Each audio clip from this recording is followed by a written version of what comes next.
My parting words to the industry is be curious.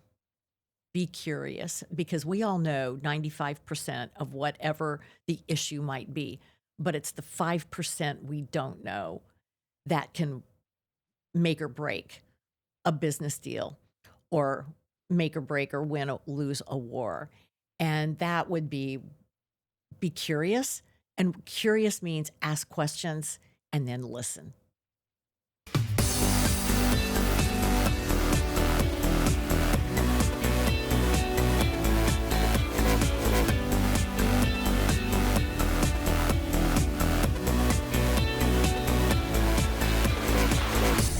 On Air, brought to you by Women in Aviation International, strategic partners, Amazon and United. Mary Miller, thank you for being here in the WAI On Air studio today with us.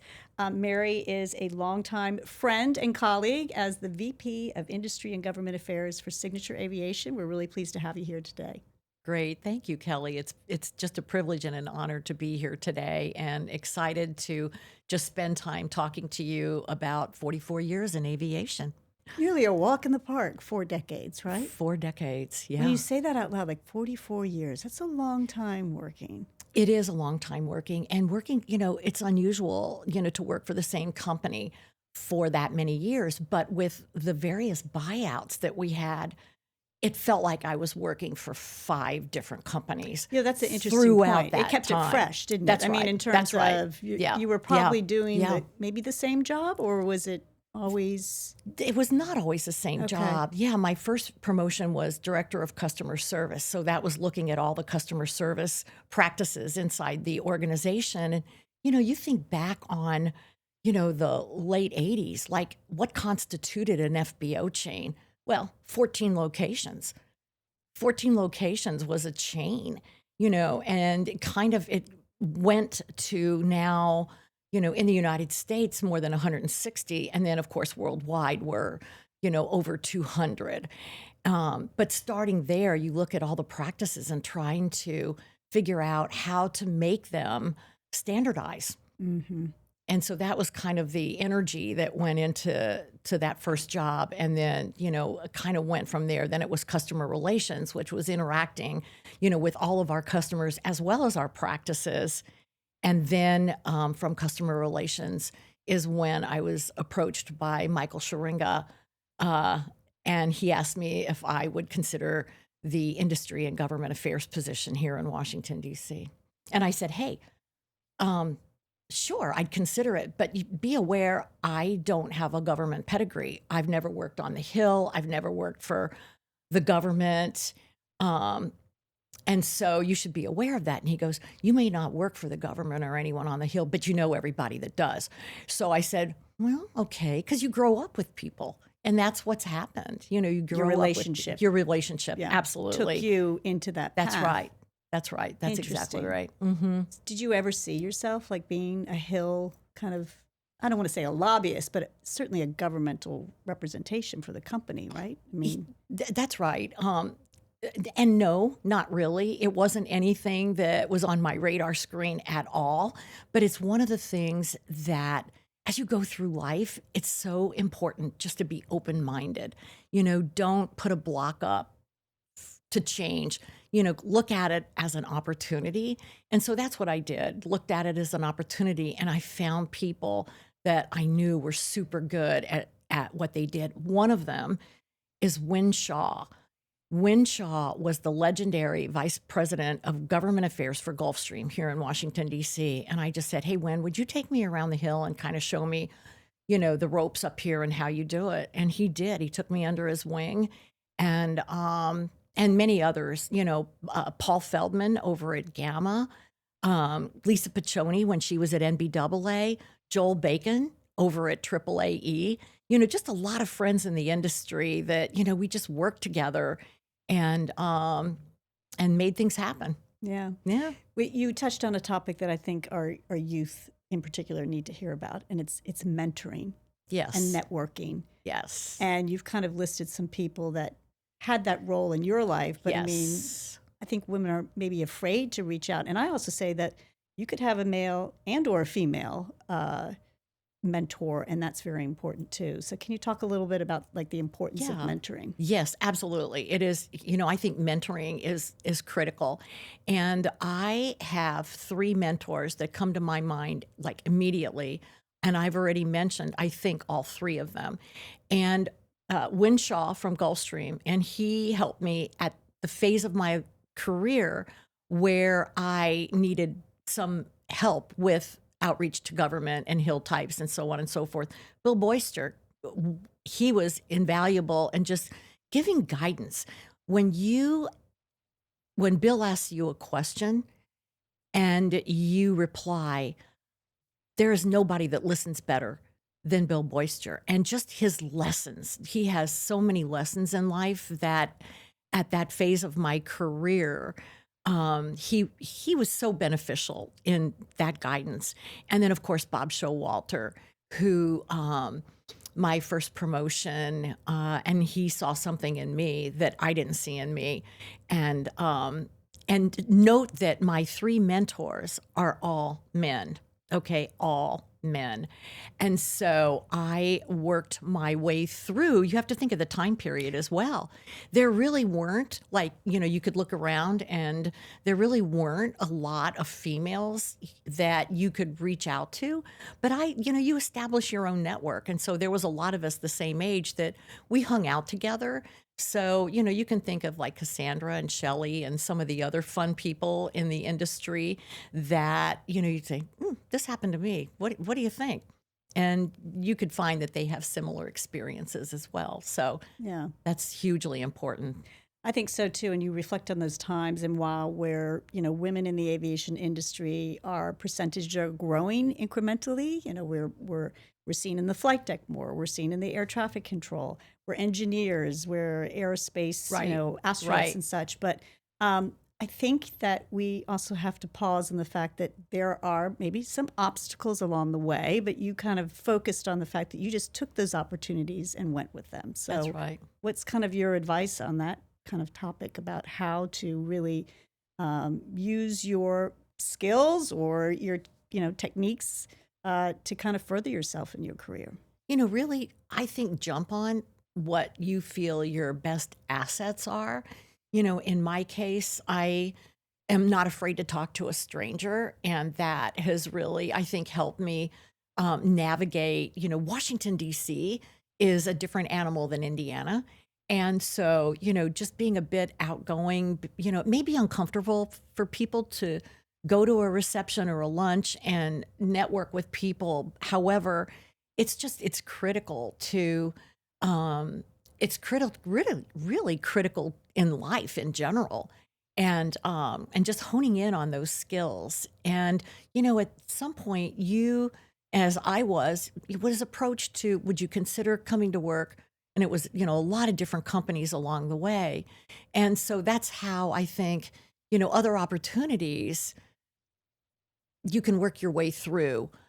If you can get through the front door, you can navigate your way around wherever you want to go, really, honestly. That's good. So opening up that door, opening up that door and right. going for it. Everything is electronic. So when you apply for a position, everything is going to be through an online portal.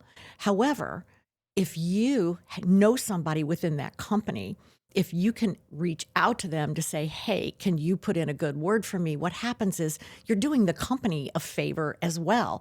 Because if there's 300 people that applied for this job or 200 people, whatever the number is, then your name gets put to the top. You get the face-to-face interview. So you increase your odds significantly by just knowing someone that works at the company. So that's why I always go back to the networking and just building the bridge, the relationship bridge, to the TSA or the FAA, to the Hill, to all the industry associations here in Washington, D.C. You can pick up the phone and, just have a conversation on a challenge or share something fun. Thanks, Mary. And let's take a moment for a sponsor break, and we'll be back. Sounds great. Women in Aviation International's Aviation for Girls program is dedicated to inspiring girls around the world to pursue their dreams and empowering the next generation of female aviation and aerospace leaders. Girls can do anything, and Aviation for Girls helps you create your own dream.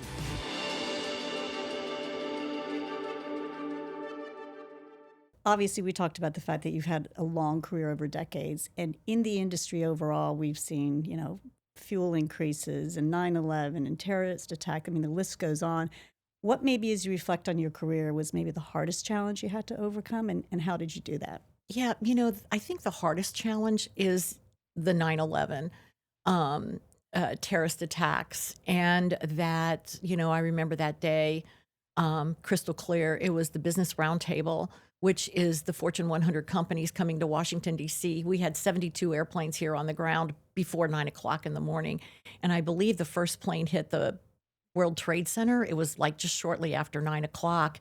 And then, the whole Pentagon, which you're just a stone's throw away right. from here, We had, here we had to evacuate our building. Everybody had to evacuate off the ramp. F-16s flying low-level pass over the runway, and people walking home in military uniforms because the roadways were closed. And you look at this facility, and it's the general aviation facility, the one general aviation facility that has the tightest security restrictions in the United States. And we were closed for 4 years, didn't reopen until October of 2005. And that was 4 years of tough negotiations with every single governmental agency that exists in order to get DCA back open. So we were determined, and certainly I was determined. Our CEO at the time was determined. Her name was Beth Haskins, the first female CEO of an FBO chain, if you will. Interesting. Yeah, and she was determined to get it back open, and we did. So, and then over the course of the next 6 or 7 years, we refined the program and refined it and made it at least mostly palatable to where it is now. There's still some improvements that need to happen, and we're still working on those, but needless to say, that was probably the biggest challenge, without a doubt. Without amazing. a doubt, yeah. So on the flip side of that, what's maybe your favorite accomplishment during your career? Oh gosh, favorite accomplishment. That's a really super good question. I think that hearing from people that I have been helpful to them. And I was told once that if you help somebody, they will remember you. But if you help their children, they will remember you forever. And so there was a lot of that, going on here in Washington, D.C. And I think that, just hearing from people that just the aviation community, non-aviation community, kids that were interested in aviation, just taking time. And I think the realization that just take time and spend it with people and help them along the way people have helped me along, I think that would be, I don't know that there's any one particular moment of, sweet victory, if that makes sense. Yeah. But it's an accumulation, I think, of the 44 years. I remember talking to a pilot who called me and said, "Hey, Mary, I'm retiring after 52 years in the business." And he said, "It feels like 2 weeks." And I kind of chuckled a little bit and I said, "Congratulations." And, just didn't really relate because I wasn't there yet. But, here I am today and just looking back on it and go, wow, I understand what he was saying, So you feel like it went quick. It went very quick. And it was just a lot of fun. Just enjoyed myself, enjoyed everything, every aspect about the job. There's some challenging moments that we all go through with initiatives on the Hill and initiatives that, you try to work through, and hopefully everybody, there's a win-win for everybody in it. Yeah. And yeah. That's interesting. I wanted you to tell a little bit more about just private aviation overall, because it sometimes can be misidentified or misunderstood in the general public, but it's really an integral part of our global economy. So can you just talk about that and the role Signature plays as an FBO? Yeah, I think of just myself and that I'm not a pilot and I don't fly. and I've dedicated my career basically to helping those on the ground. And so it's amazing when you think of the role that, and I'll answer your question, but I'm going to answer it backwards. So the role an FBO chain or an FBO plays in the community, because you are greeting the CEOs of companies that are considering economic development in the community. And so they may be coming in to consider putting in a store or a building or opening up an office.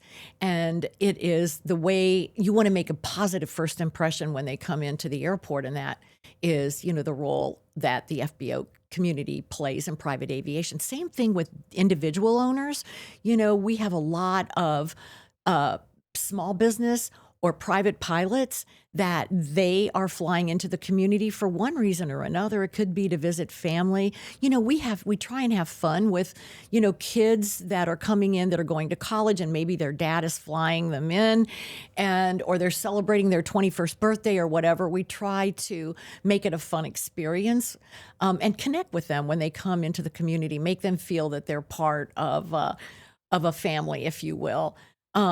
Private aviation is really been, I think, maybe misunderstood to a degree. When you're on the receiving end, you can see a company that will load up their airplane full of 8 or 9 executives, fly in from Minneapolis, St. Paul to Washington, D.C., and the 8 or 9 executives scatter to the winds. They visit all the stores that are in the area, having arrived at 9 in the morning, keeping in mind they probably had to be up at 4 or 5 in the morning in order to get to Washington, D.C. by then. But then they all gather in the lobby at 4 o'clock, 5 o'clock in the evening to fly back home again so they can have dinner with their family and tuck their kids into bed.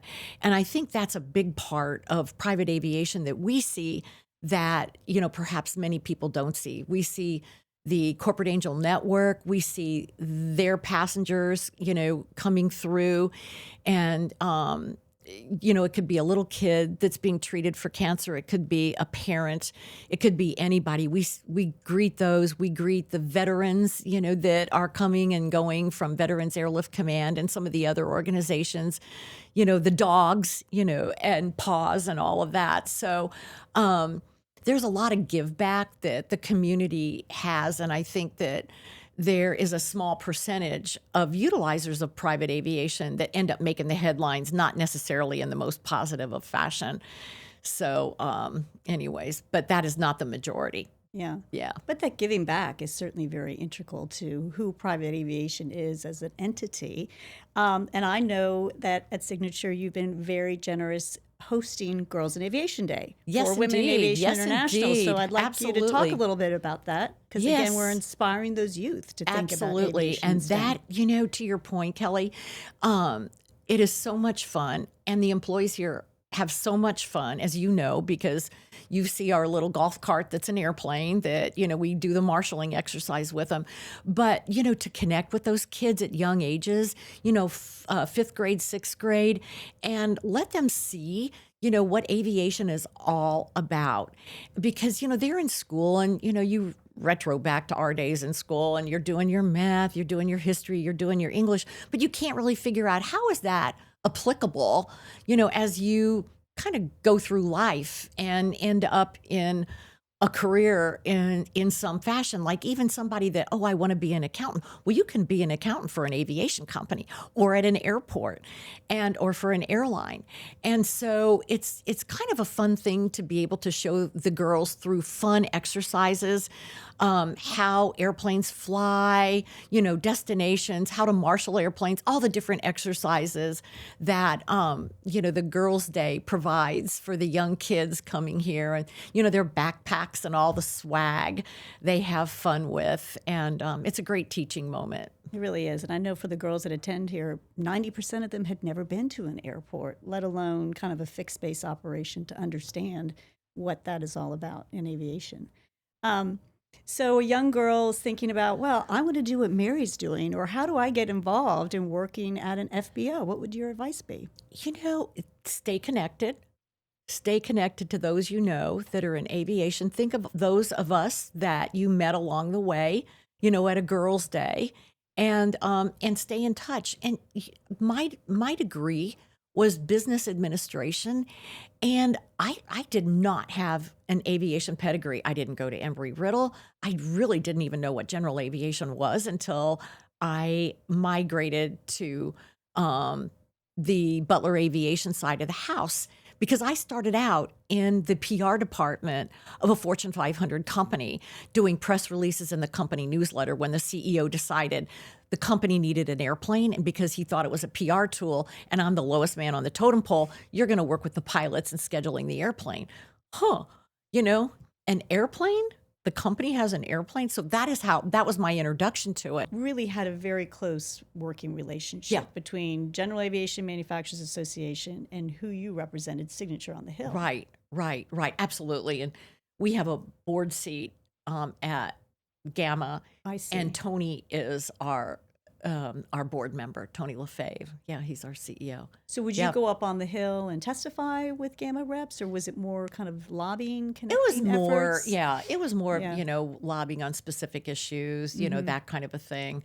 So anyways, but, we work closely with Gamma and many other associations, actually, NATA, AAAE, AOPA, NATA, all of them, depending on what the issue was, Right.